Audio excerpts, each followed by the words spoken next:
we get it. Gift giving for your guy isn't the easiest thing in the world, especially for Valentine's Day. O sea, there's only so many stuffed animals holding a heart a guy needs. But what if you got him the perfect gift that's also a gift for you? We're talking about a pair of the OG Perfect Jean, made with a super secret special premium fabric blend that is extremely comfortable and makes his butt look good.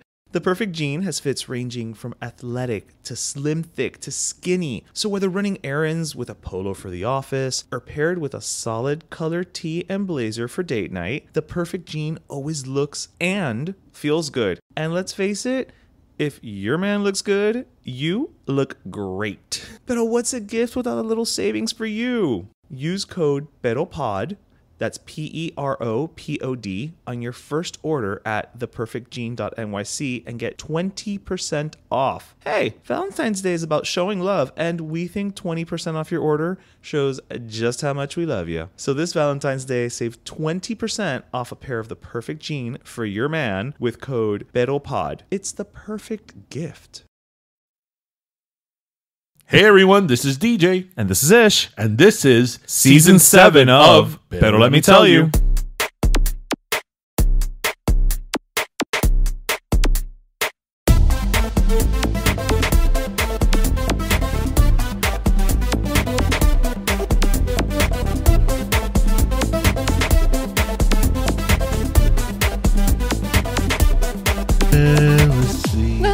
I freaking love that song so much. I just realized how much I love James Ingram.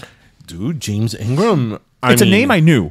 Right, but he's one of these people that when you look at his greatest hits, it's like, oh, I know every song in here. Yeah, and I did not know. Well, let's welcome our Pero Primos. Yes. Hey, everybody, welcome to episode 284 Four of Pero Let Me Tell You. How is everybody? Happy Friday. Happy Friday. It's Friday. It's Pero Friday. Yes, Pero Friday. It's almost Valentine's Day, which means the dollar store has 4th of July. Yes. Yes. Ahorita they're going to have Christmas again. I'm not kidding. Ahorita they're going to have Christmas again. I know. It's like, weren't we just here? Yeah, it's like, it's only August. Just here? Yeah. How is everybody? Yeah, I think everybody's doing good. I hope well, actually, I will say, we had a little bit of a scare this week in Florida. The earthquake. Oh, yeah. So everybody's okay. It was 100 miles off the East Coast. it was Wednesday night. It's now fake Friday. I don't have a earthquake rider on my I don't think anybody does. property insurance. I know, but it's Florida. Hashtag That's true. Because Florida. That's so, true. That's true. But anyway, yeah, James Ingram. James Ingram. Mira, he sings what we were just singing now. Come to me. Oh, I freaking love that That's song. such Then a he good song. sings Find 100 ways. Yes. And then he also sings Just Once. Can we finally make the magic last for more than just one night? And then he American Tail. Somewhere out there. Yeah, and more. And more, and yeah. then in the 90s, he had I Don't Have the Heart. It's To that's love you. That's Not the way you want me to. James Ingram Was the shit. and he was like classic R&B. Yeah. Because he was 70s, 80s, and he had a few songs in the early 90s. So he's not like 90s R&B. He's No. Like classic R&B and sweet R&B. That's my jam. That is your sweet spot. That is your sweet spot. Oh, but yes. Baby Come to Me. Mira, Baby Come to Me by James Ingram and Patty Austin. It's a reunited. And that's Peaches and Herb, right? That's Peaches and Herb. And then the other one by Sergio Mendes. Oh, well, yeah, that we don't know who sings it, really. Right. Those three songs, my God, Just back to back. Yeah, it's like you got pregnant just listening to those songs. Like those Listeners, songs, I hope you're wearing condoms while you're hearing this Should conversation. be played in fertility clinics. Like, welcome to our fertility playlist of Pero Let Me Tell You, Baby. but it's so good. Well, you got to throw some Barry White in there if it's a fertility clinic. Yeah, no, but that's the law. But these are duets, Okay, so okay. There's a little his and hers. That's action true. going That's on, true. It's bringing people together. Yes. As music should. As music should. Yes. Yeah. Yes. But Yes. it was great. So speaking of music, The transition was right there. did you see the Grammys today? This weekend? Did everybody see the Grammys? I think. Well, actually, I know that the ratings were up. Yeah. This year. So Grammys were amazing. yeah. So I don't know if all of our listeners heard it, but I know a big chunk of our listeners did. If we're going by numbers alone. We're gonna go that way. Yeah. I loved the Grammys this year. I was just thinking about it the other day that it's been so long since there's been a Grammys that I just walked away afterwards feeling like happy. Right. It just There was something for everybody. it just it was something for everybody, but it just felt like an actual celebration of music. Is the vibe that came across, where I know that's the vibe every year that they're going for, but for some reason this year it just felt really like everybody was there to have fun, you know? Yeah. And I think we can credit that honestly to Miley setting the tone. Yeah. You know what's funny? I think she set the tone. So for you listeners who weren't watching, Miley Cyrus won a couple of Grammys. Yep. And she Her actually first. won the first her first Grammy ever, and the first Grammy of the night. And it's funny because I was watching the Grammys, and right when I was watching, I was actually cooking, and they had a really hush hush who the presenters were going to be. Yeah, this they didn't year. say, yeah. And 285 episodes. Everybody knows I love Mariah Carey, and I wouldn't know if she's going to have like a major. There's public, buzz. Right. And presenters, they usually say who's going to present. And I'm there, cooking, and I hear, and our first presenter, 5-time Grammy Award winner. Okay, she has 5 Grammys. I knew that. 32 nominations. I'm like, okay, 32 nominations. The highest selling female. I'm like, what? Like every act, I was like, wait, There's what? no one else it I was could like, be. wait, what? I was like, Right. I like dropped what I was making. I'm like, oh, hold on. And then of course it was Mariah. She came out. Yes. And she MC presented to MC. the award was to Mariah. I'm sorry, Mariah presented the award to Miley. What was it for best pop female artist? I believe so. Yeah. So what that moment got a lot of buzz for was that when Miley won her award, she was really celebratory and all that, and she gave a lot of respect to Mariah, like, absolutely, this is so iconic, MC and MC, and if I would have missed the award, it would have been okay, but not you. So she gave Mariah her credit, as her props, an icon while she was getting it. Not what happened later in the day with sorry to the Swifties out there, with Taylor Swift and Celine Dion, with Miss Carbon Footprint herself. It's funny because I'm sure when you were watching it and when everybody's watching it was like immediately I was like, wait, what? Because she, so Taylor Swift wins album of the year, so it's like the biggest award, and Celine Dion presented it, and when they presented Celine and Celine's Dion, been going through her stiff people disease, she's been out of the public eye for quite some time, and people are very concerned about her health, and again, she's been completely gone from the spotlight. So when they say, oh, Celine Dion, everybody like stood up and was like, wait, what? Like, I got a little misty. This was like a big deal, right? So then obviously she presents the nominees. Taylor won. Taylor goes out and drags Lana Del Rey up on the oh my God. She literally dragged her. She bumped into a chair. Up on stage. She greets everybody on stage. But what I thought was really funny of Celine Dion was that she didn't even acknowledge her existence. No. It was like if she got the award from a statue, from like a pedestal. Yeah. Like just she didn't even make eye contact with her.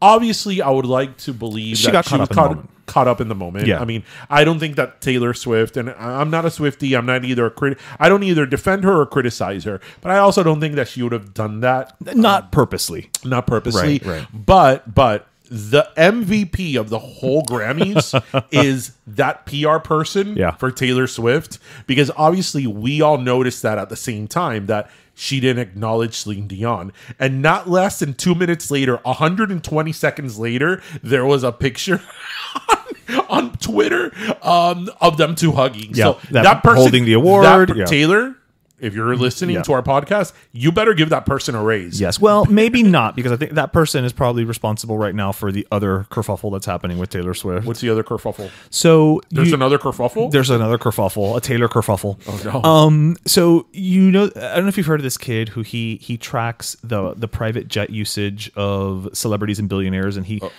publishes it on Twitter. Footprint, doesn't So he did it for Taylor Swift, and this is public information because it's not like he's paying somebody off. He's getting it from some like FAA website, right? So he's been posting it to show like, look, she's, I think one of the last ones, it was like, instead of a 40-minute drive, she took her private plane and it was a 13-minute flight, right? Her team, her legal team, has issued a cease and desist to him, saying that his behavior is akin to stalking and that, it's posing a danger for her safety by posting, her whereabouts, I guess you could say. To which I call bullshit, because he's using public information, right. And so flight records are public information. Yeah. So what they found is like, her carbon footprint isn't as swift as has she like made it to some be. Claims to be like all green?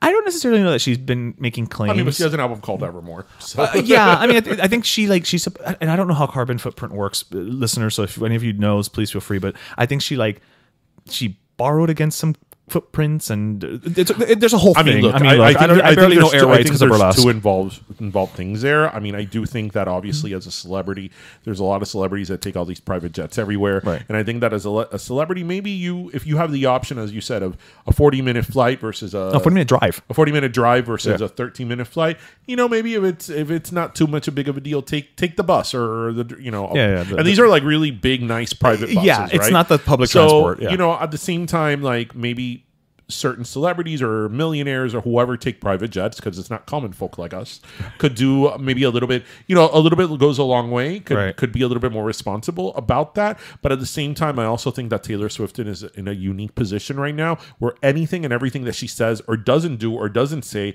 is going to get scrutinized. Right. So she is that person right now. No, fair enough.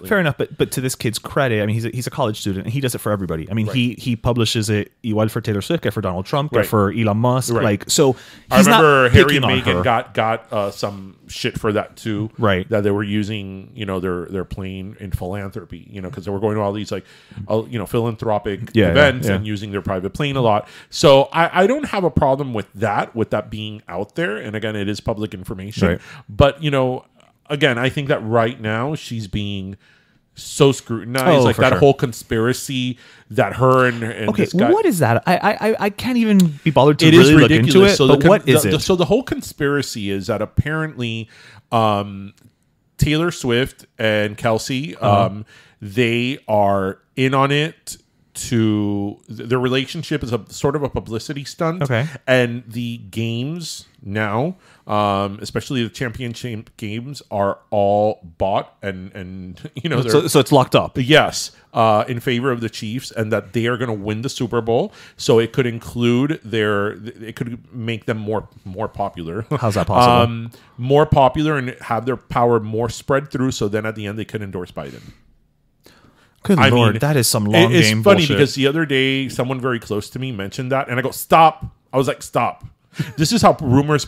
This is how you perpetuate rumors. Right. This is how rumors spread. So even you saying, "Oh, I heard that this and this and this, but I think it's not true," is enough to spread the rumor, like we just did. So, well, I mean, but we're putting that to shame. Yeah. The fact that it's sort of like, okay, let's be creative and come up with a rumor, and we're gonna put it out there, and we're going to tell people that it's true. Right. I mean, to make these wild allegations that all these games in the championship, NFL championships, have been, bought and favored for the Chiefs, so they could then in turn win the Super Bowl, because they're going to win the Super Bowl. So these two powerhouses, Taylor Swift and her boyfriend Kelsey, can cement their power. Can now have even a greater influence. So then they could endorse Joe Biden and then win the election. I mean, this is the type of stuff that, like, it's like, welcome to creative storytelling, right? What creative story are we going to come up with today? I think this and was there's actually people who believe this, like who actually believe this,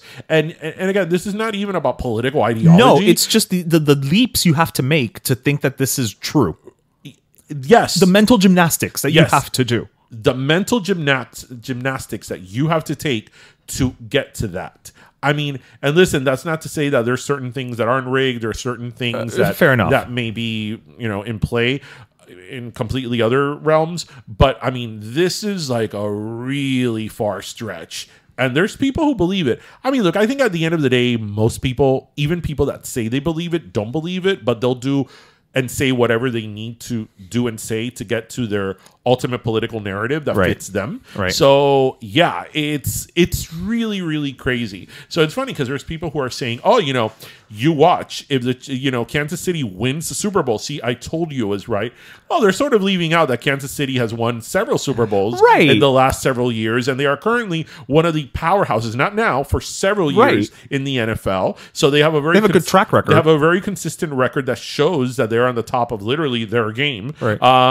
So they're sort of leaving that point out. So because it would have sort of they would have made that argument about the Miami Dolphins. Okay, well, the Dolphins had a pretty good season this year, but on the whole they haven't been competitive for a while. Right. But you're talking about a team that has been extremely competitive in the last several years. But yeah, we're just going to go ahead and believe that. Good. Googling. By the way, speaking of the Super Bowl, I'm ready for Usher. I mean, well, yeah. Yeah, I'm ready for Usher. So what do we think Usher's going to sing? Yeah. OMG? Probably. Because baby tonight. Well, he's supposed to have a special guest. So I think maybe depending on who the special guest is, I don't think the special flip. guest is going to be anybody that's been in his songs. Okay, so it won't be like Pitbull. No. Okay. And I really hope it's not. I don't mind Pitbull. I don't showing mind. Up. Come It's on. not that I mind Pitbull. It's not that I mind Pitbull, but Pitbull is in DJ's Got Us Falling in Love Again, and which is actually one of my favorite Usher songs. Pitbull's rap in that song, I mean, is terrible. It's so bad that the single edit has a different rap because in the original one he goes Papa Nicolado. Yeah. I mean, he's talking about a pap smear, people. I think more songs should talk about pap smears. I mean, he's talking about a pap smear. I mean, come on, Armando. We know you could do better than that. Like, that rap is like awful. And then the one he did in the single, maybe it was for breast cancer awareness. Then the one he did in the single, Bada Boom Bada Beam, is not any much better. Okay, so but are you going to prefer pap smear? I mean, I guess you could only go up from pap smear. Right. As most women will agree. You can only go up. So I don't know about that. I mean, yeah. I mean, I he's got 13 minutes. If he were to do a song, if he were to bring somebody up where that is somebody he's done a song with before, I would love and hope that it's Alicia Keys. Okay, but well, you know My what? boo. You know what? The only reason I would say probably not hers because she's already done a halftime. Yeah, but she hasn't headlined a halftime. And Usher's already done halftime too. She didn't headline? No. Usher's done halftime too. Usher came out in 2011 with the Black Eyed Peas. Why did I think that She had has headlined? not headlined. No, clearly I'm taking your word for it, but in my mind she did. She hasn't. Okay, well then there you go. Okay, so it could be Alicia Keys. It could, if it's somebody, if it were to be somebody that he's done a song with, I hope it's her, because then Alicia Keys can do a little snippets of her songs. Right, give us a little medley. Yeah, a little medley that he could sort of sing on as well. Yeah, because he could just do the backing vocals. He could do a duet with Fallen.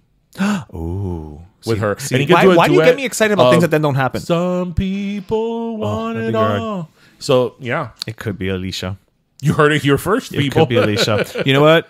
If on Sunday the stage is set up with like a big circle and there's nothing in the circle, it might be Alicia coming up with the piano. Maybe. Yep. And he can dance on the piano. All I know is that it's got to be a lot more lively than last year's. Rihanna's Snoozapalooza. Yeah. Gosh, Rihanna's halftime performance last year was awful, and I like Rihanna. It's nothing against Rihanna. And actually, you know what? I wouldn't even say that it was awful. I shouldn't say it was awful. It was just boring. But it was just like when the halftime finished, immediately on Twitter, oh, Queen. Oh, she Best slayed. halftime No, ever. she didn't. She didn't. Look, in 285 episodes, I think I professed how much I love The Weeknd. Right. You know how Abel's my boy. Right. And I will tell you, I don't think Abel's Super Bowl was the best one. It was kind of messy. I would put him mid. I don't think it was messy. I would just put him mid. Remember that he did it in 2021 when he had all the pandemic restrictions, so he couldn't have a stage in the middle of the field. Although he did go out in the middle of the field at the end to do blinding lights, but he was restricted. I think I would put him mid range. It wasn't terrible, but it wasn't. It wasn't. I would definitely not put it in the top 10. Right. And if I did put it in the top 10, it'll be my personal favorites because I love it. It's a biased top 10, right? But I know that he's not one of the best Super Bowls, right? You know, this girl's performance was not that great. in terms of the technology, it was that she was like on floating platforms. Oh, that's and all cool. That was cool. But then I'll repeat didn't what really do much I with it. told you after that you got you thinking. Yeah. That I told you. When have you ever seen a performance of Rihanna that knocked your socks off? I'll give you a minute. No. You don't have to, because we did this. We went through this last year, Yeah. and no, you're right. And I like Rihanna. I've never seen Rihanna in concert, but I would totally go see her in concert. I love Bad Girl Riri. You know, I like her songs. I like her. But when have you ever seen a performance of Rihanna that you Se were la like, comió. go, yeah, wow, damn. Yeah. No, Se la you're right. comió esta chiquita. You're right. She's She's just not that girl. she's not. Yeah. She's not. I mean, Bad Girl Riri. Yes, but we'll see. We'll see. You know, next Friday, I'm sure we will be cooing and awing about Usher's performance. Usher is so freaking awesome. I'm just glad Usher exists. He is. I mean, Usher, I'm glad he got the Super Bowl. I think it's long overdue. I mean, if he doesn't bring out Alicia Keys, I would totally bring out Janet Jackson. But, you know. I think Janet, you know, listen, with that said, though, remember, children, this Sunday to put out your nipple rings for Janet Jackson Day. Janet Jackson Appreciation Day. Appreciation Day, yes. Yes. I mean, look, if I was Usher, the only reason I wouldn't bring out Janet Jackson is because it would overshadow. It would overshadow you. Yeah, You've worked yeah. so hard to get there that it's like, okay, I also don't want to sabotage myself. Right. Yeah, I'm gonna make myself look less than the headliner. Yeah. So, speaking of music, Yeah, sorry, one quick thing. You know that I didn't know that they don't get paid no, they to never do the do. Super Bowl. They get a production budget, Right, but they don't get paid. No. Yeah, I found that out this They year. don't, and they do get a production budget, and it's not as big as people Nope. think it is. The Weeknd put some of his had to money. put in Yeah. his money. I think Madonna had to put in her money, some of her money in 2012. Yeah. They actually have a lot of limitations. Yeah. And according to the documentary that J-Lo did for her halftime performance, apparently they don't let you do anything. Like, you know, they don't let you do this. They don't let you. It's the NFL, you know. That's true. At the end of the day, listen. The last time they let you do whatever you wanted, Janet Jackson. So you know, got I crucified. saw that documentary of J-Lo, the one with halftime. Yes, at halftime. Yeah. I saw it like last week. Oh, 4 okay. years later. 4 years later. I don't know. I just never was tempted to see it, but I actually did see it. And you know what? I have to tell you this. I ended up loving that halftime. I loved it. It was loved fantastic. I would put it in the top 20 halftime shows ever. And I think it was great that it was here in Miami, that it was Latina power and all that. But she said something along the lines of that I agreed with her. Jennifer Lopez, love her or hate her, thinks she's great, thinks she sucks, has an enormous amount of star power. Yeah. So does Shakira. So why didn't they get their own halftime performance? Why did they split it up between the two? Because Jennifer Lopez, I would argue, brings viewers. is at least as popular as Maroon 5, and they got their own Super Bowl. I would argue she's more popular. Jennifer Lopez in the U.S. is arguably more popular than Coldplay, and I love Coldplay. Right. But they got their own halftime show, and I could go on and on and on. Why did they have to share? Why did they have to share? Misogyny. I mean, look, I don't want to jump to that, but it's like, why do they have to share? Right. Because they're both huge stars. Shakira, as big as Shakira is here to us, I understand that Shakira internationally is bigger than in the United States, although she's very big here. Right. She's very well known. Right. But internationally, I think Shakira has a bigger audience than Jennifer. But J-Lo has a huge audience here. Love her or hate her. And again, I'm not complaining about the show because I thought the show was fantastic. Yeah. But, you know, why did they give it half to half and half? One day we'll have them on the show and we'll ask. Yeah. I'll be like, Shakira, I'm not going to ask you about ciegas or domuda.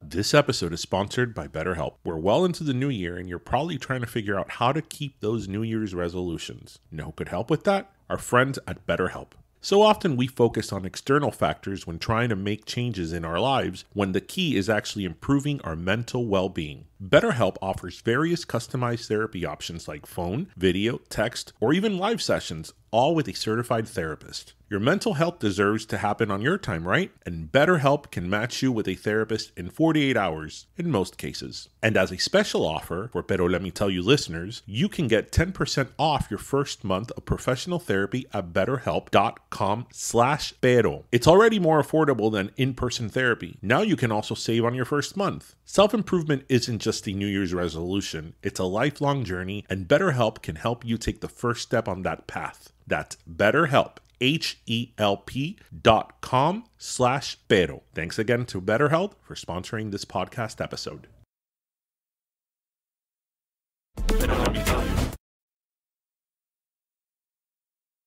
So speaking of music, so saw a documentary this week about the making of We Are the World.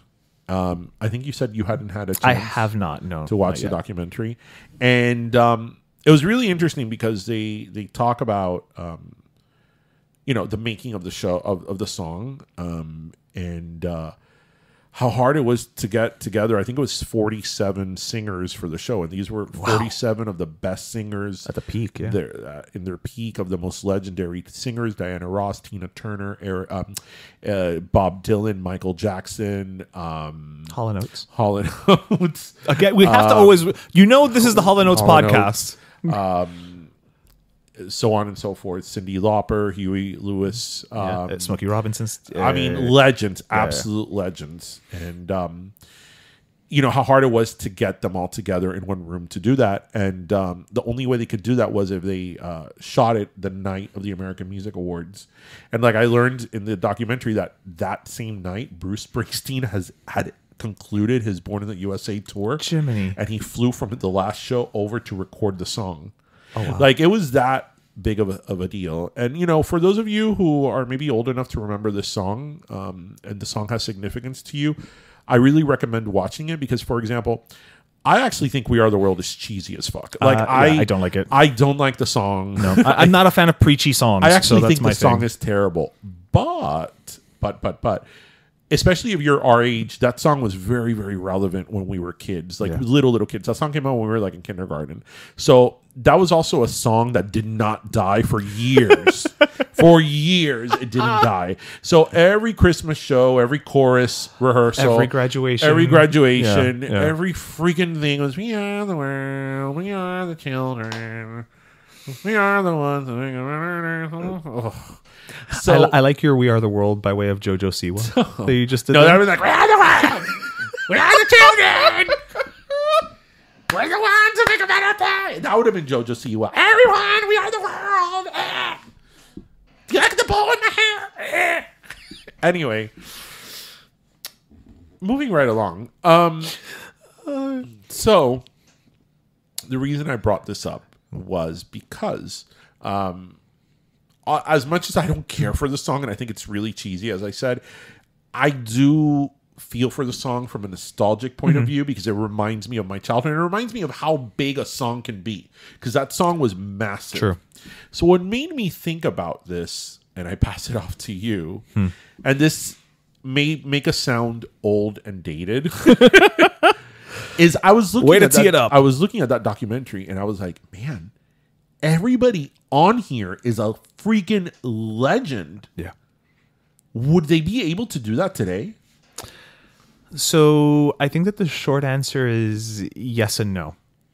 Do you think they would have to go with like people that were already legends and be like, hey, right. I know your heyday was like 25 years ago, right? But come to We Are the World, right? Like I think you would probably have like an interesting blend. You would probably still have like your Stevie Wonders, right? Lionel Richie, Diana Ross, kind of bring them back as the old guard, right? Like passing the baton. But then you would have to incorporate certain newer, quote unquote, legends. I'm loath to use that word for the people I'm about to say, only because I don't think they've been doing it long enough to warrant that title necessarily. But you would bring in your Beyoncés and your Taylor Swifts, right? Because these are people who I think we can all agree are going to stand the test of time. Like they're going to be that next generation of longevity artists, right?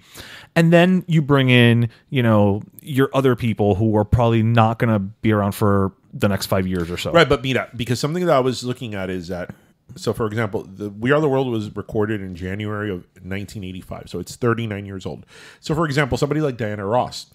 Diana Ross, at that point, had been famous for like 30 years. 25, 30 years, right?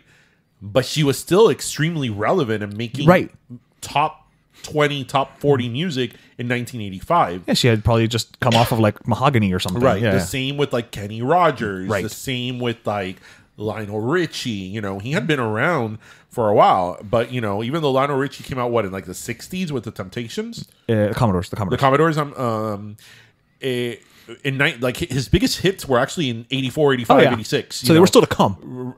Right. Yeah. Like he was at his peak, even though he had been around for 20 some years at that point. So there were a lot of singers in the original We Are the World that were not, they were very experienced and well-seasoned singers. Right. Then you had newer people like at that time, like Bruce Springsteen, Cyndi Lauper, Hall & Oates, Right. Huey Lewis and the News, Kenny Latoya Jackson. People like that. Well, even Michael Jackson had been around since he was a kid. But he was already a veteran at that point, yeah. Right. So, yes, you would bring in classics, but those classics were very still relevant at that time. Whereas now... That doesn't exist.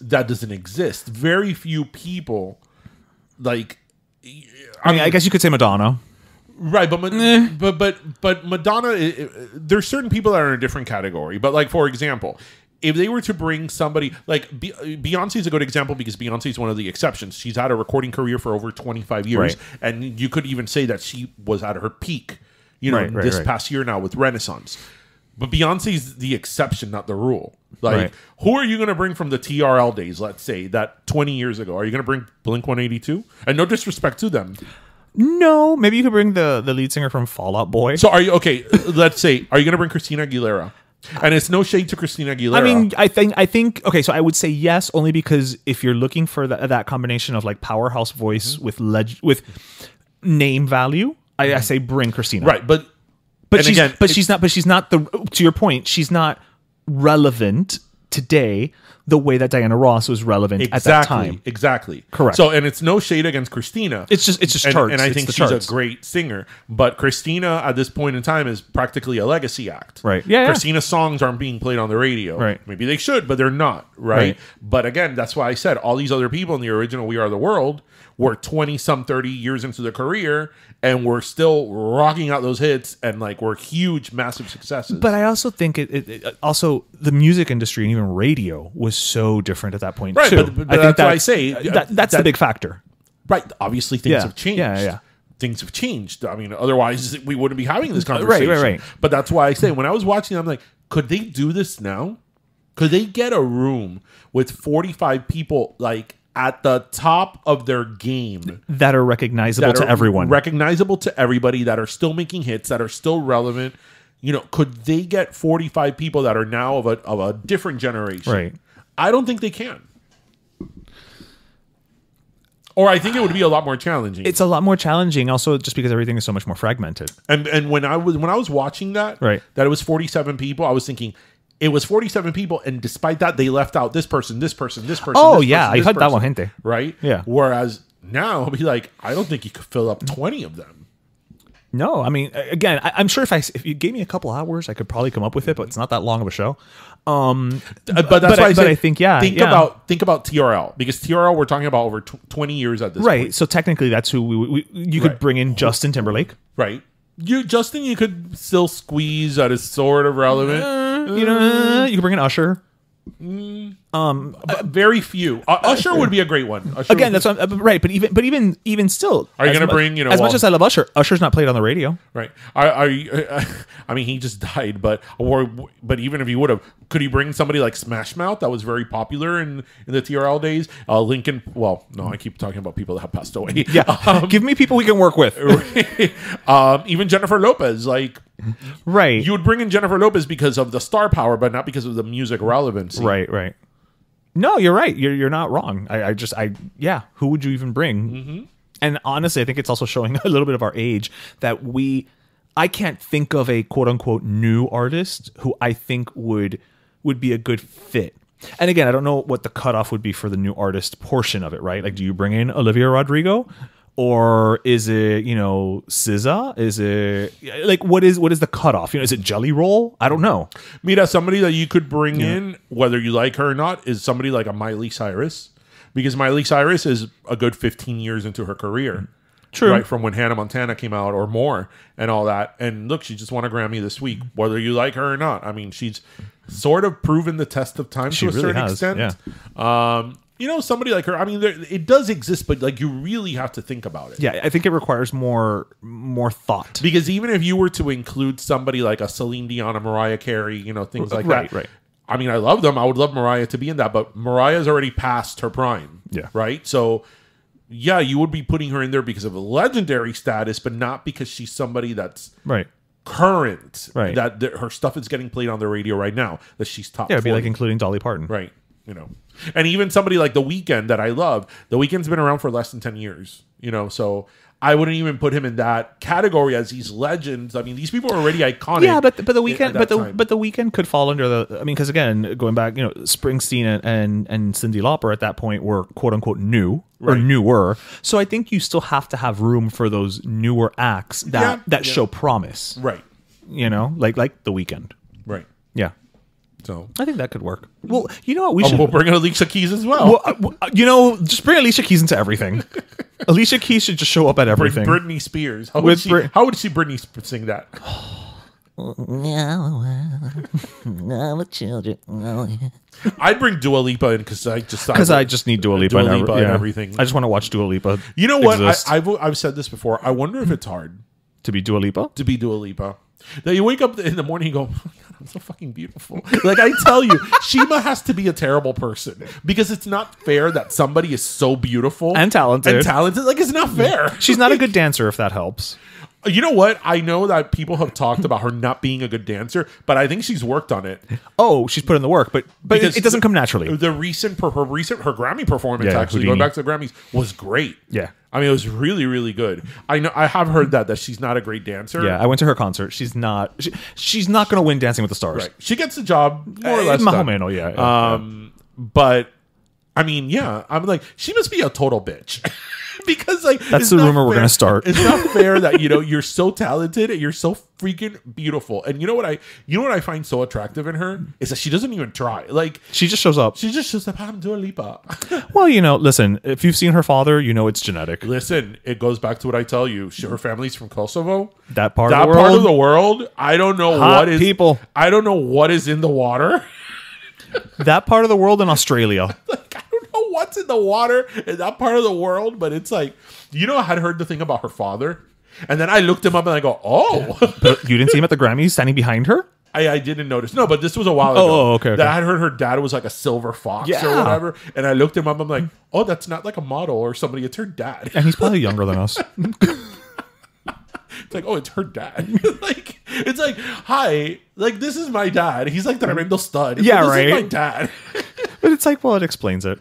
It explains you. I get it. I totally get it. I'm telling you, it's all these people, like the whole family is like gorgeous. It's like, but why? It's like, I just want you to be either really awful or really stupid. It's like, did you have acne, Dua Lipa? Like, please tell me that you at least had acne like the rest of us. She had like one pimple once on like her elbow. Like, do you have like really unmanageable hair? Like, she has horrible halitosis. Maybe she has, what is it, cankles? Because nobody could be that perfect. Yeah, we're gonna find Dua Lipa's flaw. Did you see her earlier, like last year, when she did that Versace collection? Oh. I was like, oh my God, like, oh, good Lord. But like, it's not fair. It's just not fair. It's not. It's not. And it's not fair to be so beautiful like Dua Lipa. It's just not fair for the rest of us. No, so, but you know what? But at least she gives us something to look at. Yeah. That's otherwise she'll go Houdini. Exactly. I wonder how many kids have no idea what she's talking about. Oh, no. That's like, have you seen the cover art for the single? That she's against the mirror? No, I guess there's multiples. For the radio edit version, it's just a close up of like a tongue with a key on it. Uh-huh. And I wonder how many people don't get the reference. The Houdini reference? Right. Yeah. I wonder how many kids are like, Cashier, go Houdini. It's like, no clue. Where's she going? Where's Houdini? Is that like a club? Yeah. Is that a club in Kosovo? Is that the latest trendy club that the kids go to? Houdini? It's where Stefan is telling people to go. Houdini? Yes. Oh Lord! So I actually wanted to bring something up. I wanted to ask you because every once in a while we like to talk about legalese type things, and no, not the legalese. and who better than you to help me understand things. So do you know who Gina Carano is? I do. Okay, so for our listeners, Gina Carano was on The Mandalorian, and a couple of years back, she was, for all intents and purposes, she was let go because she posted some things on Twitter. Correct me if I'm wrong. They were like anti-trans, anti-LGBT. I mean, essentially just hyper far right wing type of things. She was subsequently fired from Disney. Well, now she is suing Disney. I'm actually reading this. She's suing them for discrimination and wrongful termination in a lawsuit. She's also asking them to recast her back in The Mandalorian. So she basically wants her role back. But the beauty of all of this Her is role that is pretty awesome. But the beauty of all of this, though, is that this entire lawsuit is being funded by the self-proclaimed champion of free speech, Elon Musk. Because he has said that I guess they kind of choose what cases they're gonna fund. Anybody who's incurred some type of repercussions for statements made on X, they're willing to step up and help fund the legal defense and so on and so forth. I don't know what the process is to be selected for that. Obviously, in this case, it's very high profile, so I'm sure that had something to do with it. But their X's head of business said, as a sign of X Corp's commitment to free speech, we're proud to provide financial support for Gina Carano's lawsuit, empowering her to seek vindication of her free speech rights on X and the ability to work without bullying, harassment, or discrimination. So my question to you is, I mean, there's several questions to be had here, but from a legal perspective, because I know a lot of times when people trot out free speech, free speech, and we've said on this show many times, what people fail to realize is that the Constitution, what it protects you is retaliation from the government. So is this a case of Elon Musk blustering, or is there something there based on again, I know you don't know the exact details of the case. Okay.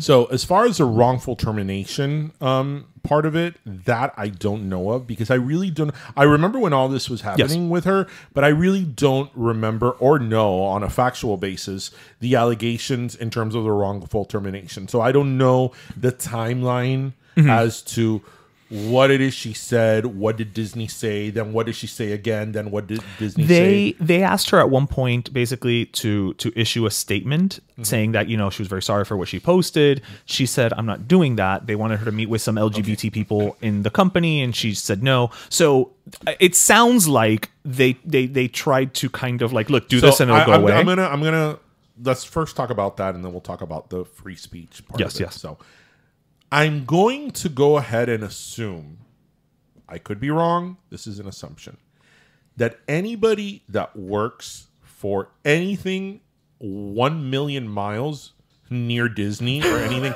having to do with Disney property or Disney IP has a morality clause on that contract that includes anything and everything.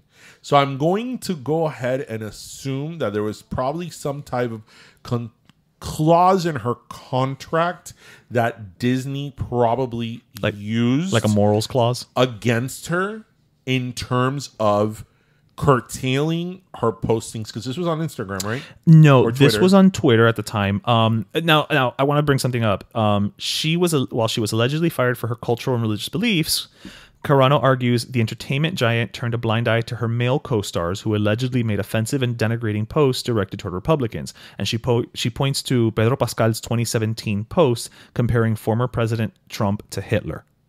So she's also kind of saying, like, look, if you're going to fire me for you're saying you're firing me for not complying, but these, my co-stars making similar inflammatory statements. And you know what?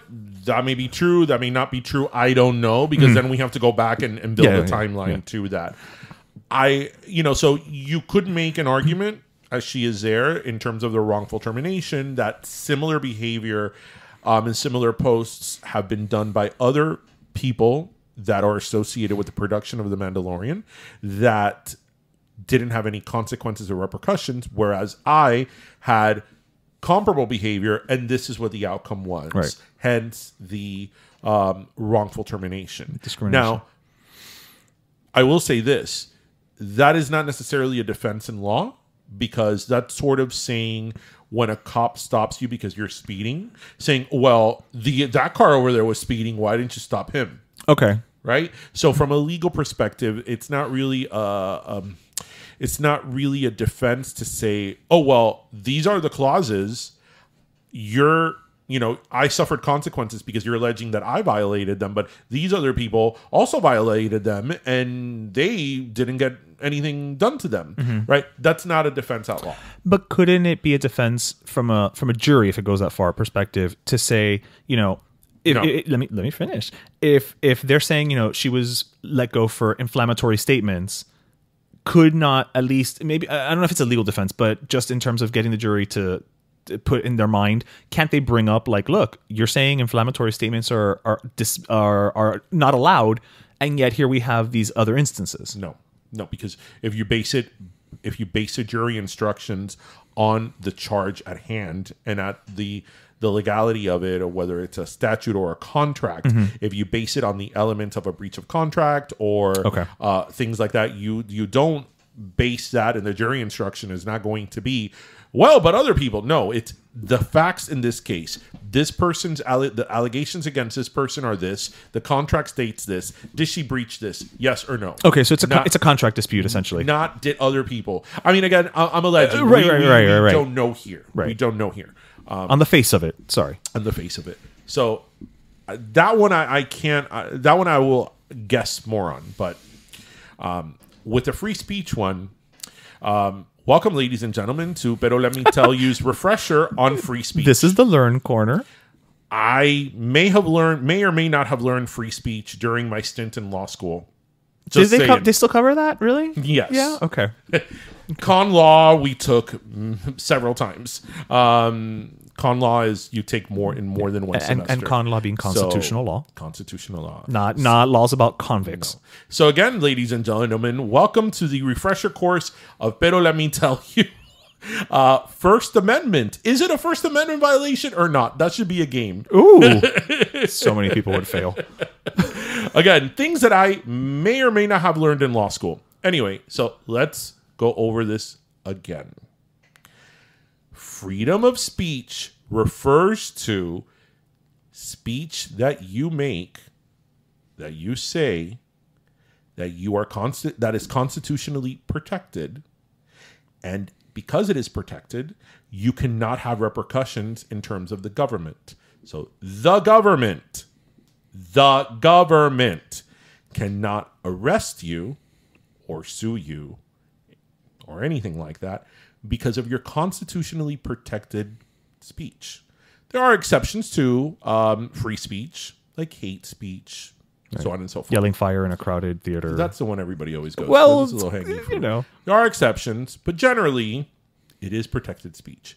However, and I will say this again, free speech does not include making statements on social media, at work, on TV, in a podcast, which may involve consequences that may get you fired from your job or lose an endorsement. Right. That is not constitutionally protected because your job, an endorsement, Disney, is not the government.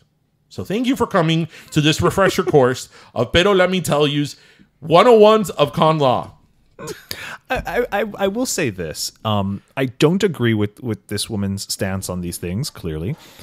But at the same time, I will say this. Look, at the end of the day, if you're going to be this bastion of, of free speech, I'm saying free speech, but that's not really what I'm trying to say is, if you want to be this thing of like, everybody's entitled to their opinion and da-da-da-da-da, you should not just fire somebody. I mean, again, there's probably more details than we know, but on the face of it, she holds an opinion different than the company. Mm-hmm. Now, granted, we're talking about Disney, which is like, the corporate overlords, right? But I mean, Disney's a galactic. It might as well be. Yeah. Moment. It was probably one of the galactics from Mother Love. But just because you voice a differing opinion, I do not think you should necessarily lose your livelihood. I think, you still got to work. You still have to pay your bills, and at the end of the day, then when the shoe's on the other foot, right? Because if you're somebody who's a little more lefty and you're working for a Fox Corp type of thing, right? They fire you, you're going to raise holy hell as well. So I don't think on the face of it that should be enough. Now, it sounds like Disney tried to kind of walk her through a couple of like, hey, mea culpas. But is it true that, and this is coming from somebody who identifies, on the left as a liberal, and always has. Is it, especially for a for a celebrity and a public figure like her, is there a certain stigma and is there a certain, if you want to call it, burden to being a conservative or a Republican or even liking Trump as a public figure and putting it on your social media? Do you probably get a harder time than if it was the opposite? Probably. Yeah. Especially from the Hollywood of it all. Probably. I mean, I think that's fair to say. Yeah. That's fair to say. Is that not to say that there have been celebrities and public figures that maybe have posted things that lean more to the right that have maybe unjustly gotten scrutinized, whereas the equivalent to people that swing to the left would have not gotten that scrutiny? Probably, and we're not even talking about like radical things like January 6th or that the election was stolen. We're talking about like major, run of the mill conservative talking points, right? Probably. I think that's fair to say. But and again, I don't know exactly what she tweeted, but here's the problem. To me, maybe she has a valid claim against Disney. I don't know. I don't know the facts of her case. I read sort of in a headline that she was doing that. I don't know the specifics of the case. Maybe she has a great case against Disney. But to me, and I realize that to go against the behemoth that Disney is, and it will include the GDP of a country. So I think that probably had a lot to do with it. But the moment that you involve Elon Musk in that realm, to me, unfortunately, now where Elon Musk is, you lose credibility because to me, Elon Musk went from being this sort of genius, badass person that so many people admired to now.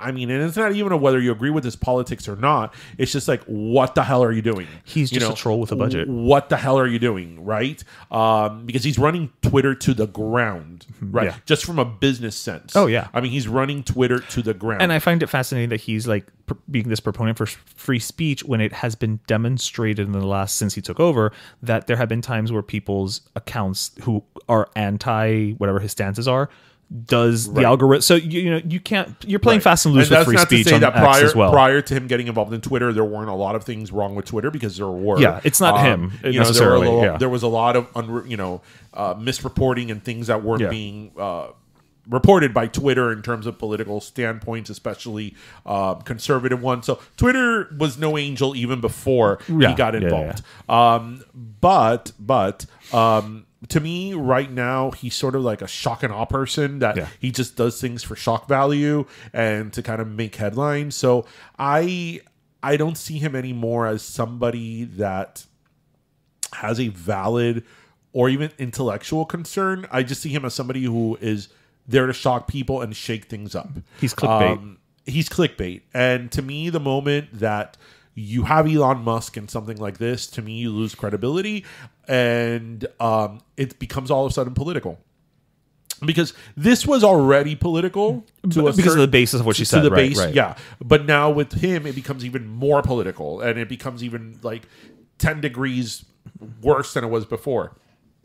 So, I mean, again, I realize that she needs all the money she can to go against Disney. Yeah. But, I mean, those are going to be interesting legal fees. Yeah. I mean, maybe she could go to Morgan & Morgan and they could do it for pro bono. And that Morgan & Morgan could be like, we are the nation's largest law firm and we sued the Mandalorian and won. Mando has nothing on us. No Baby Yoda here. Not Baby Yoda. Grogu. Oh, don't call him Baby Yoda. So, oh yeah, do you know what I'm like super excited about? This is aside from Usher. This is totally up my wheelhouse. Okay. But for many of you out there, maybe you know, maybe you don't know, I'm like an Olympophile. I'm gonna approve that a the word? I'm making An it one. Olympophile? Yes. So I'm sort of obsessed with the Olympics. Yes, I think they caught that when we interviewed Daniel. Yes. Yes. But, we interviewed Daniel a few years ago, so maybe we have new listeners That's true. Came later. But I'm a huge Olympics fan. I have since I was a little kid. I collect Olympic memorabilia, books. I have a friend of mine that, because of his work, travels to the Olympics every other year. Which I don't think he's traveling this year. I feel like you need the months and he brings me bags, literally bags of memorabilia, mascots, and things like that. So I'm an Olympophile. Olympophile, yes. So this year it's the 2024 Olympics in Paris, and I'm really excited about that. So they released what they showed this week. What are the medals going to look like? They're different? Each Olympic Games has its own medal design. Right. So the only continuation is that the back of it has also funny story about the Olympic medals. So when the Olympics were, this is another learn part of so much learning in this episode of the episode. So in 2004, when the Olympics were in Athens, since that's the birthplace of the Olympics, it was sort of seen like a coming home celebration. Okay. So there were a lot of traditions that they sort of brought back again, because Athens and Olympia were so Olympia was the site of the ancient Olympic Games, but Athens was the site of the first modern Olympic Games in 1896. So when they came back to Athens in 2004, it was sort of like a welcoming home.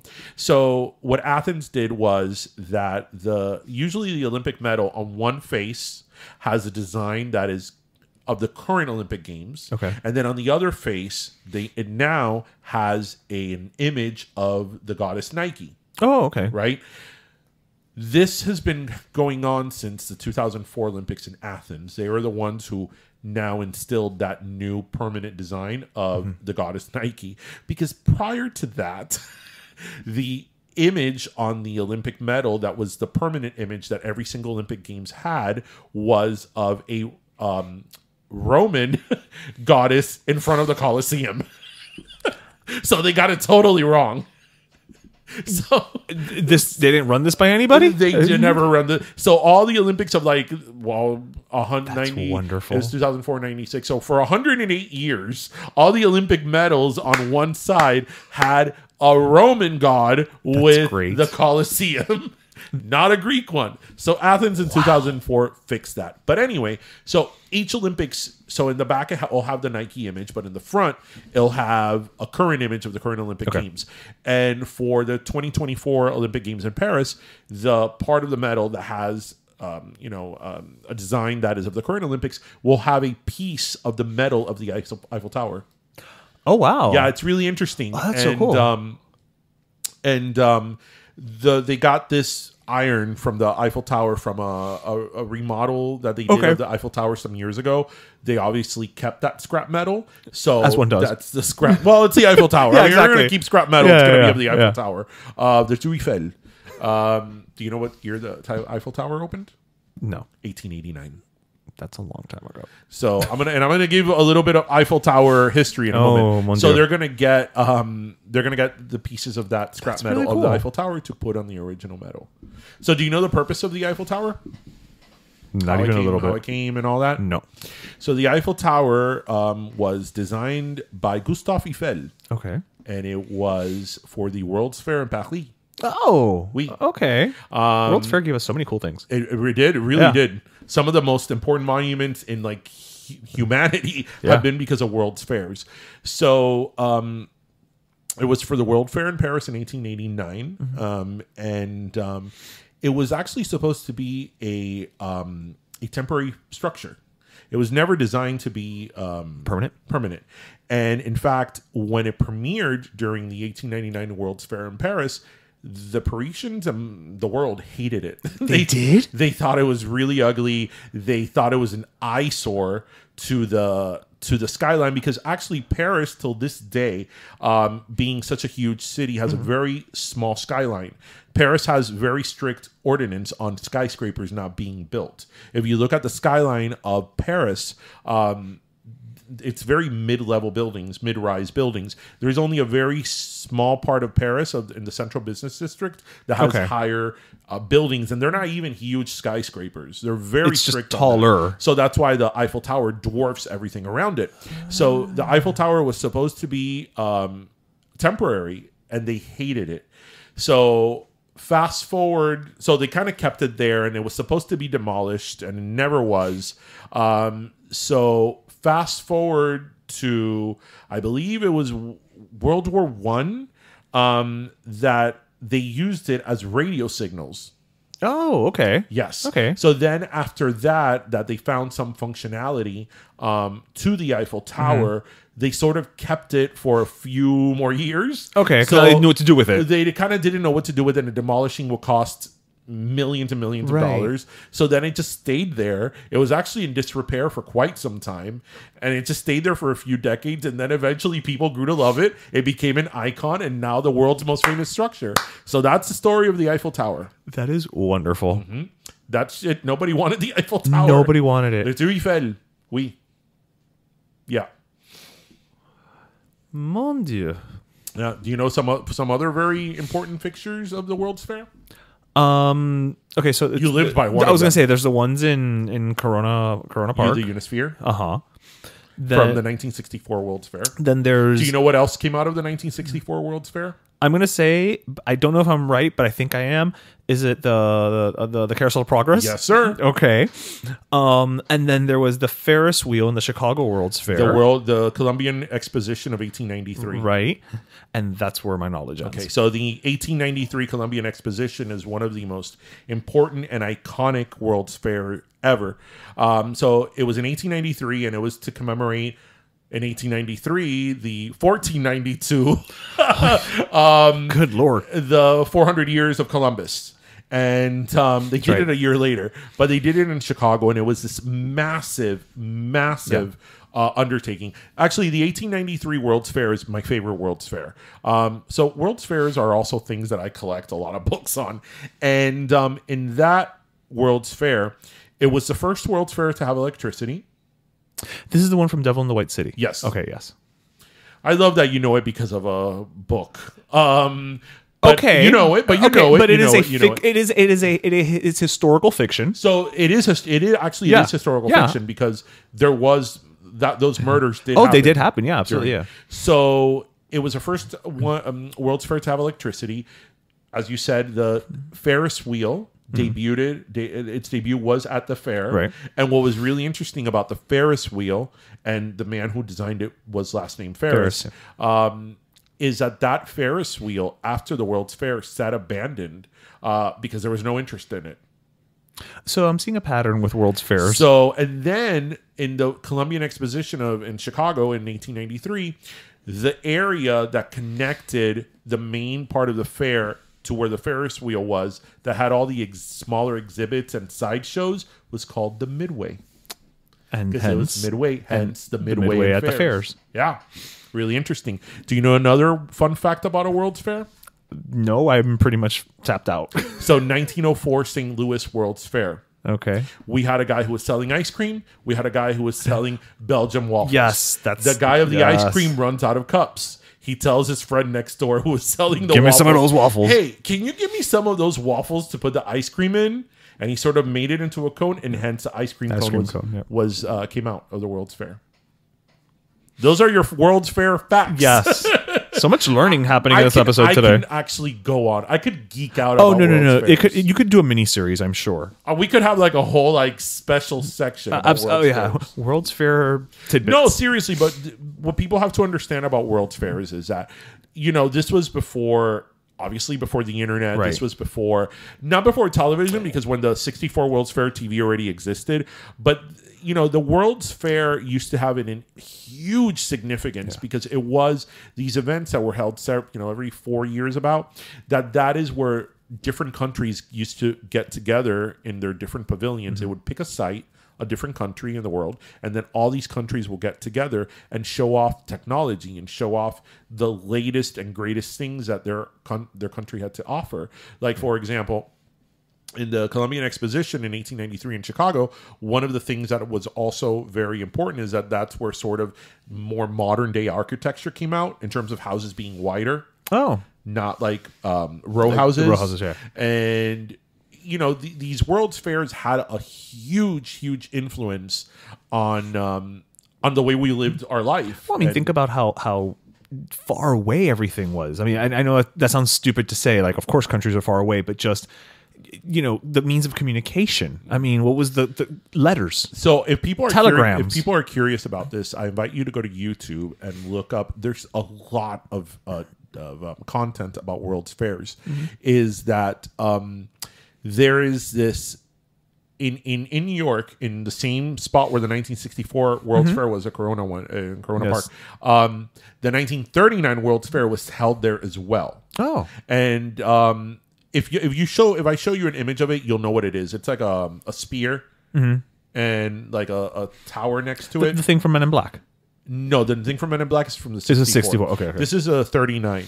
So there is actually a promotional video for the 1939 World's Fair where an American family goes to visit the World Fair, and the video starts with them at home. And this is from 1939. This was probably running in theaters.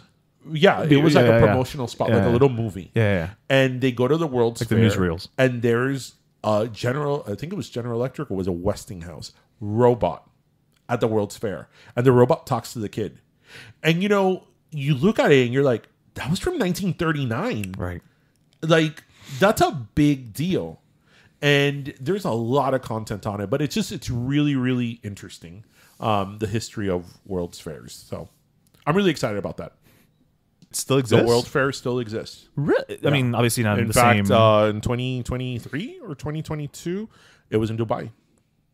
But it's not at the same level as it used to be. It's not the same level because now it's sort of like, oh, look at this phone has AI. It's not, you know, technology right now in a lot of aspects, there's a certain redundancy of it insofar that like it's building upon infrastructure that's already there. Okay. And, like making it like think of your cell phone, right? Right. Your cell phone now is It's a computer. well, it's a computer, but it's you know what is it? The iPhone 15? Yeah. Built on the iPhone 14, which right, built on the 13, right, which right, built right. on the. So it's not it's more of an it's more of an evolution than a revolution, I like that. right? A lot of technology is today, although you can make the argument that AI is now there's an AI revolution, Right. but for a while now it's been more of an evolution. Like think about a flat screen TV, you know. Yeah. It's like, okay, now vamos por 8K. See, yeah. You know, a few We're- years ago it was 4K. Before Yeah. that it was 1080p. You know, before that it was 720p. yeah, Like, we're at the point that human eye doesn't even register it anymore. right? It's like doesn't really matter. Like my eye can't read it. It doesn't matter. We're good. Thanks. So there's actually one last thing before we get to our last soda that I wanted to bring up because I think it's something that you and I have very different opinions on. Oh. Because we sort of have talked about something similar before, but there is an airline company in Europe. I think it's called Finnair. Oh, I think I heard about this. So I'm gonna go ahead and guess it's Finnish. Yeah. That they are gonna have a pilot program, no pun intended, this year, or they already started it maybe, where they're going to start charging people based by weight. I'm not sure if they're going to start charging people based by weight or if you weigh a certain amount of if you weigh over a certain amount of time, they're going to start charging you an overage fee. Okay. Right? So I have my opinions about that. I think it's awful, absolutely awful. To me, that goes in line with American Airlines. When I mean American Airlines, I don't mean American Airlines. Yeah, I mean airlines in America. the Yes, United States. That some of them make you buy 2 seats if you're of a certain size. So I think that's awful. What is your take on that? So I think there's 2 things to address here, which is number one, I don't know how they are. They're going to weigh people in the How airport. they're I know, but I'm saying like I don't know. I don't know the logistics of how this is going to be executed. I think is what I'm saying. So like to your point, is it if you weigh between X and X, you're fine. If you weigh between this much more to this much more, it's $10 more. After that, it's 50. Like I don't know the There's a detail. tier system, right? to Yeah, exactly. being overweight. Like every pound counts. I don't know, right? If you're 10 to 15, it's $20 It's right. more. I mean, if you're 16 through 40, it's Es como el gusano pagoa. You know, there's a certain weight limit. I that one. See, here's the thing. I know that you disagree with the one here in the U.S. I agree that if you cannot fit into one chair, you need to buy more than one. okay. Sorry, because you know what? Like, I mean, look, it's not even about fat shaming. It's just about physically you don't fit in that chair, and then we have to account for the other people, right? So I'm sorry, you just, you're gonna have to pay. I'm sorry, you just are. This situation to me seems a little bit more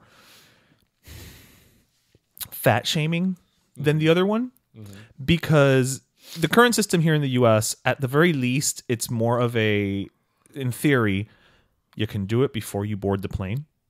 You know what I mean? Like from the comfort of your home, you book your 2 seats and you do, you know what I mean? Like you can navigate it. Whereas this seems to me like once you arrive at the airport is when they're going to be like, all right, fatty, get on the scale. Let's see. But in the other option, that's also the case as well. Okay. See, Because what happens with here in the U.S. is that many people get to the airport and they're told them you need 2 seats. So, at that point in time, if they make you buy a second seat, maybe you don't have the money to buy a second seat. Maybe you're going for an emergency because you lost a loved one or somebody has a medical emergency or something. Fair enough. But you and I have talked about this many times. We barely fit in those seats. Okay. So if you are somebody who is very, very, very, very zoftig, okay, you're not going to fit in that seat. Like I'm sorry. You're right. not. But you know what? Though? You're not. I think okay. I think it's a terrible business model, and it's a terrible business model, and I think it's unethical and incorrect. Because look, whatever. This is not the point of the argument, and we could of the conversation, and we could have this part of the conversation at another time. But the reality is that most Americans are overweight. Yeah, it's a reality. We are. It's a reality. Yeah. We are not the size of Europeans. No, at right? all. Probably not the size most of Finnish people are overweight here in the United States. And again, we could have a conversation at another time as to why that is. But the point is that it is. So you cannot, I think, from an ethical standpoint, especially from a business point, I guess, it's a capitalist society, so you could do whatever you want. But from an ethical standpoint, I don't think it's right to tell somebody, oh, well, because you are overweight or you're wider than other people, you need a second seat. If that is the case, and you should have seats in your plane, in the back, or wherever you want to put them that are wider, and these seats can be used they could be used generally, right? But they can also be used in the event that you have somebody who's larger who just doesn't fit in a regular seat. And that's fine. That's fine. Because again, if nobody in a flight meets that description, then sell that seat to somebody else and hey, they get a little bit more room, right? But have certain seats laid out to accommodate people that may need more room and can't pay for first class and can't pay for that. Because I think it's awful for you to get to the airport. And I'm not even talking about going on vacation or something, but you get to the airport because you need to travel because you're having an emergency, and to be told, oh, we're sorry, you don't fit in the seat. Again, you can't get on the plane. We can have the conversation because you know what? At the end of the day, like I said, we're not talking about people like yo voy apretado in the airplane. We're not talking. And I could stand to lose a couple pounds. We're talking about people who are significantly overweight, and it's like you're not going to fit in that chair. So you're also waiting to the last minute to put yourself in that position. But in terms of Finnair, back to Finnair. Finnair. It sounds better that way. Finnair. What are you flying? I'm flying Finnair. That one seems a little weird to me because again, now you're making people get on a scale. I mean, if they go by BMI metrics, we're all screwed. Oh, fucking way. You know what? Let's start there. Let's abolish the BMI index because according to that, I should weigh 110 pounds. According to I've been obese since I was like I should weigh 13. 170. If I weigh 170, I would be like... You would look like the ring light we're using right now. I will, yes. Yeah. Yeah. You would look just like the ring light. Yeah. See, the thinnest I've been in my adult life, I was well into the 200s. Y yo estaba flaco. I was like a size 33, Right. Yo estaba flaco. And I was like at 2 40. Like, Yeah, again, you know? because the BMI index has to be abolished. Like, you know, Abolish BMI. abolish the BMI Abolish index. You know what? BMI. Let's do the change.org petition for that. But yeah, I don't know, this Finnair thing. I think that what makes me feel bad, what makes me with it is the whole element of like we're going to weigh you before you get on the plane. Can you imagine? Like that's the part that seems a little putting in that policy and like doing a reality show. You know how they had airline here on A&E? Can we do that? I love. Do you know I love that show Airline on A&E? They haven't had that. No, it's been canceled forever. Yeah. But I watch it on. I still watch it on YouTube. I still watch it on YouTube. It was wonderful. Yeah. Who are we? Yeah. This past weekend we were with a friend of yours, and she was telling us how she worked for a huge carrier in LaGuardia. And she was telling us how horrible people are, and I'm like, listen, I think that working nowadays in an airline, especially in person, like at the airport, I think that you need to go through like a special physical combat training to like. You know how people, when they join the military, they have to go through that? They should be the National Reserve. Yes, I think you need to go to like special combat training. And then when you finish that combat training, I think you need to go to some type of retreat so you can collect yourself and how to teach you breathing techniques and de-escalation techniques. You should be sent to the same school training center that people that are hostage negotiators go to. How to de-escalate any situation. Yes. I really think that, that when you work for an airline, especially at the airport, you need to have de-escalation training just like experts do with hostage negotiators, because when people are at airports and they're ready to rip your head off, you need a lot of training and a lot of things that most people don't have in order not to commit a felony at that point. It's a special skill set. Yeah. For sure. I've always thought that one of the worst jobs somebody can have is working at the lost luggage call center of an airline. Because I think that when their luggage gets lost, they're ready to murder you. Like they're ready to murder you. There's nothing you could say or do. And mind you, have you ever been in that situation? Yeah. I've had my luggage lost. I've gotten my luggage like the next day. Right, I got it the next day. It's an inconvenience. It sucks. Well, what are you going to do at that point? I'm like, I'm not going to trail. I'm not going to like, the train, because usually it's a case where your luggage got lost in a layover. Yeah, that's usually it. So it's like, what? Are you going to transport yourself to Amsterdam and bring my luggage? No, and it's not the fault of the person behind the counter. Right. So God bless anybody that works in the counter of an airline at an airport, because they're doing God's work. They're doing God's work because it's how like you're dealing with like such unreasonable people now. And look, I know that flying is super stressful, and I know that it's gotten worse throughout the years, and delayed flights, canceled flights. We all need to get to where we're going. I get it. It's super stressful. But at the end of the day, it's not the person's fault on the other side of the counter, and your tantrum and your yelling is not necessarily going to fix that situation. Yeah, you're not making it better. Yeah.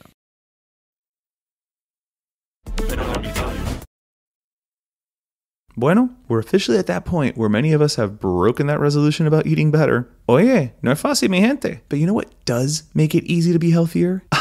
Dairy, los productos lácteos. De leche a queso, even yogurt. Your favorite dairy products have calcium, protein, zinc, and riboflavin, which helps your body use carbs, fats, and protein for fuel. Plus, who doesn't love saying riboflavin? Incorporating dairy into your diet is so easy, you can do it year-round, not just for the new year. To learn more about all dairy's many health benefits, just visit floridamilk.com or lechedeflorida.com today. Okay, one more time. Riboflavin.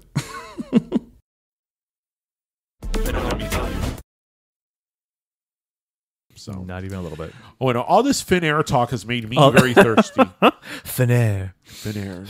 We're thirsty after Finnair. Do you want to go first? I'll go first. Right, so welcome to our last soda section today. We never welcome our listeners to the last soda section. So welcome to the last soda section of Pero Let Me Tell You. Yes. So I'm giving my last soda today to Sofia Vergara. Okay. And I'm going to tell you why. Okay. We've been talking about her since we came back. So Sofia Vergara this week, I don't know, it premiered Architectural Digest. Oh, They did a whole video of her showing her house in LA. Her house is stunning. It's actually one of my favorite. Have you seen it? No. It's one of my favorite celebrity houses that I've seen. It's just beautiful. It's tastefully done. It's wonderful. It's this beautiful mansion in Hollywood.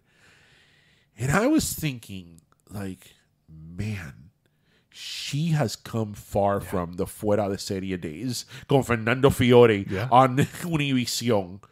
Like, and she's one of these people that, sort of how we say with the Estefans, that they feel so familiar to us that they feel like family. Mm-hmm. I feel that Sofia Vergara, for Latin people, we've known her since she was in her 20s. And, she started off, again, as like the hot girl in this travel show. That, that show, a lot of people watch that show, but that wasn't a serious show. Excuse me. She was a hostess. She was a hostess. She wasn't taken seriously either. Right. She was the hot girl, the hot blonde Colombian girl, And from where she started to where she is, I mean, that is a huge, huge trajectory, because everybody in the United States knows her. She's been extremely successful. When she was on Modern Family, she was one of the highest paid actresses. Yeah. She has a huge accent. She's very much Colombiana and, unapologetically Latina, and it's front and center in everything that she does. And look at where she's at. So I don't know. When I was just seeing her there, you maybe you're a fan of hers, maybe you're not, maybe you don't think she's funny, maybe you do. I think she's hilarious. I think she is just naturally funny. She doesn't have to try. Like, she's just naturally funny. But I was like, wow, like, what a trajectory. What a journey, from where you are to here you are on freaking Architectural Digest, showing your freaking Hollywood mansion. It's like, so here's a soda for you, Sofia, to drink in your beautiful patio overlooking your beautiful pool with a pool house with hills that have nature scenes similar to those in Colombia. That's what I would do too. As one does. Yeah. Yes, absolutely. Absolutely. Yeah, no, I agree with you. She's the epitome of, if you've got focus and you've got drive, I think there's luck in there as well, obviously. But I think somebody who's as determined as she evidently was to make it, quote unquote, whatever that means to anybody, that the hustle is real, you know? Yeah. All right. Well, speaking of hustle, my last soda is going to be a gasless soda. Oh no! But have we had one this year? I don't think so. No. So it's a gasless soda in the form of a PSA. Oh, okay. All right. So speaking of hustles, as y'all know, we have our side hustle, Mi Pampollo. I'm going to give a PSA to everyone out there. When you go to a small business, be they at a brick and mortar, at a pop-up, at a festival, if you walk up and you don't like their prices, just keep walking. If you walk up and you don't like their prices, don't ask if there's a discount because you are some type of, vendor, or because you just feel like you should ask for a discount. It's the epitome of fucking disrespectful. If you don't like somebody's price, keep going, because you don't walk into BK and be like, that Whopper's too expensive. Can I just get it for less? Can't you just give me a 10% discount apropos of nothing? Like, I'm sick of it. I'm done. I'm sick of it. And I'm putting it out there. Next person who comes and says something to me about our prices or asks for a discount, I'm going to tell you where to go and how to get there. All right? So that is my gasless soda in the form of a PSA. I'm done. Well, people, you heard it here. For our Ping Pampollo loyal customers, if you follow us on Ping Pampollo and you follow us in front of us, you still get the listen for the loyal customers, chances are a bunch of you are already getting some type of discount. But why? Because I want to You're a give you the loyal discount. customer. You have a loyalty program. Right. That's the loyalty program. All right. That's the loyalty program. I'm giving it to you. But you know what? I'm done. I'm over it. But you know what? I'm though? over it because But you know what? we're a small business. To go with what you're saying, and people, no. you know, with our, so you know, for those of you who don't know, It's been festering and pissing me off for the last couple of weeks. In addition to Pero, let me tell you, Ish and I have a side business where we sell chicken wings, and we have pop-ups all throughout South Florida. We've been doing this for over 2 years now, and we're very, very lucky. It's gone very well.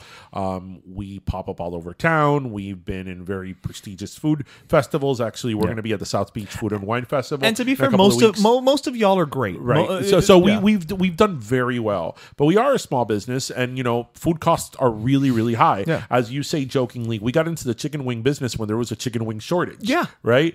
And on the most part, as you say, on the most part, you know, people that enjoy our food and know we're a small business are more than happy to support us, to even give us tips. Yeah. We don't ask for At tips, all. and a lot of people give us tips, Yeah. and they're more than happy to. We've been very fortunate that Yeah. we've gathered a pretty large following. We of have a very people- loyal following. Loyal following that go to our pop-ups. I mean, we had a guy last week. We had a pop-up on Friday here in Miami, and then the following day we had a pop-up in Broward, a whole hour away, and he went to that pop-up too. And I was like, "You're the first Bing Bang Pollo customer to have wings simultaneously, like the same consecutively, weekend, right? You know, in different counties, right?"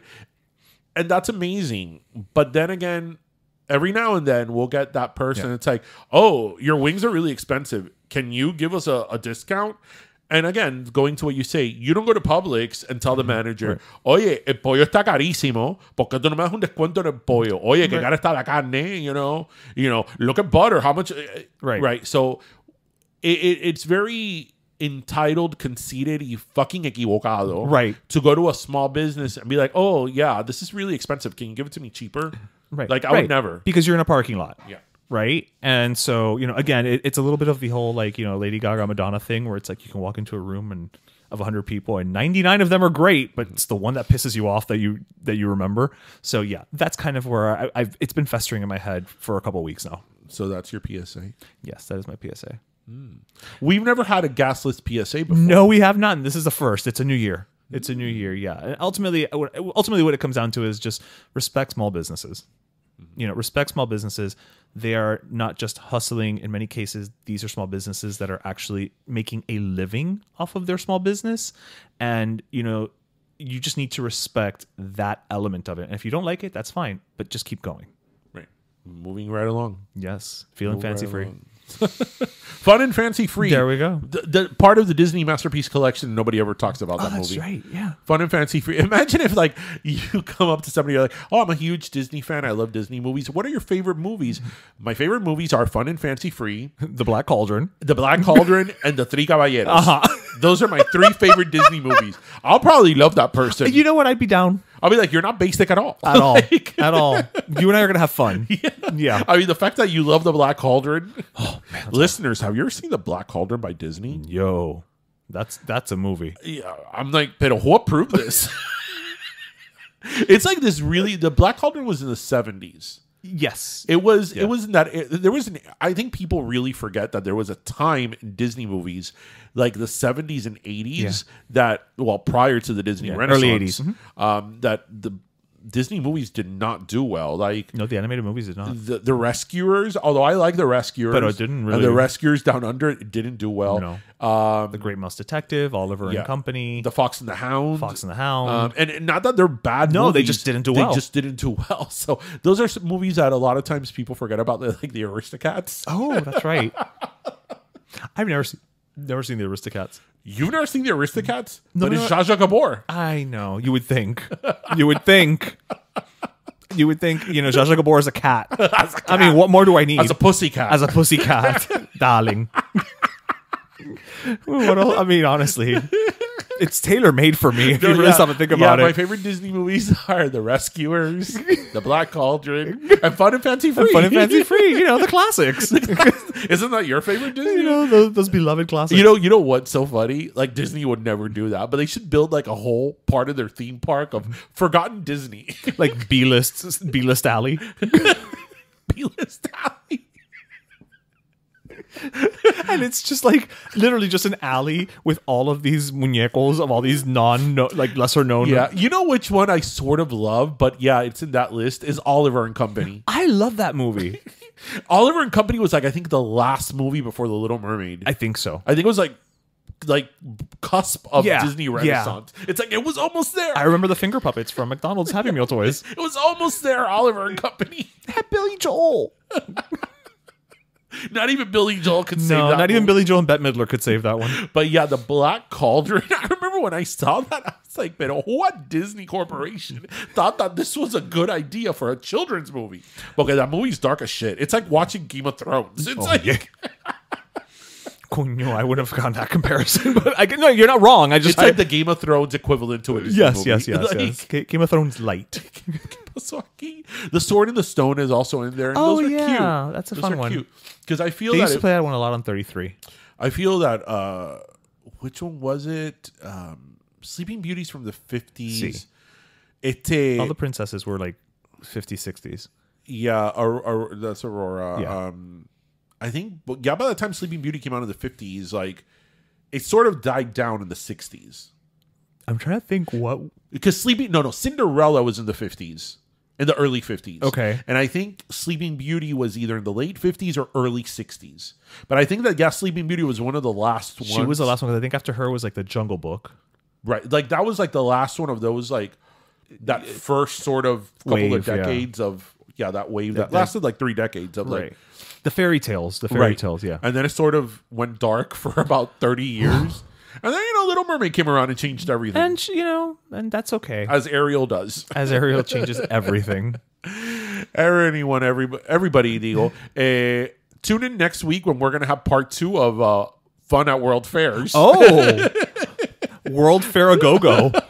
I mean, listen, we could have a side podcast on World's Fair and Fun with Flags. I mean, I'm down for it. I mean, listen, listeners, if you want it, he'll do it. And then, we'll have another one on ocean liners, and that will never end. No, the one that will be eternal is the Olympics one. I mean, I can name every Olympic Games. Okay, no. We've done this before. We're at the end of the show.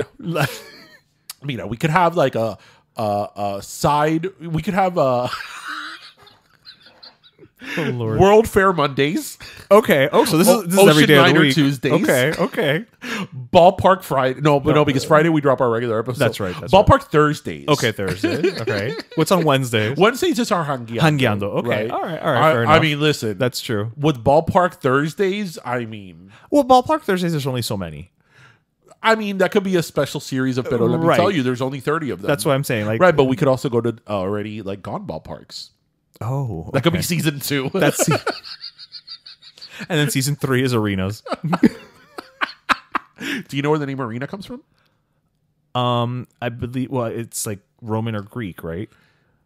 Very close. So, in ancient Rome, when you would go to the Colosseum, or I mean, there were several Colosseums built in the Roman Empire, but is it because there was sand? There was sand, arena. Right. It was sand, and do you know why there was sand? To clean up the blood. To clean up the blood. Yeah. So from the arena came the word arena. Right. So more as always, siempre robando las palabras latinas. Mm-hmm. There's been a lot of learning in this. So much episode. learning. So everybody, this episode should come with a scholarship. You could have an honorary doctorate after listening to this episode. Apply now for your honorary, pero let me tell you, doctorates degree.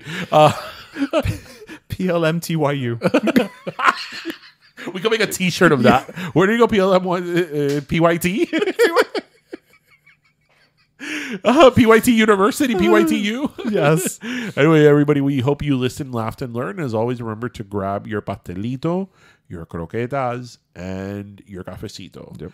Go Kansas City. Go Usher. Go Usher. All right. Everybody have fun at the Super Bowl. Yes. Enjoy the parties, everybody. Bueno, bye. Bye. Pero Let Me Tell You is co-hosted by Darian Borges and Ismaeliano, produced by Ismaeliano, and our theme, Pero Let Me Tell You Freestyle, is composed by Michael Angelo Lamleplex, the official gay guy. And don't forget to subscribe and leave us a review on iTunes.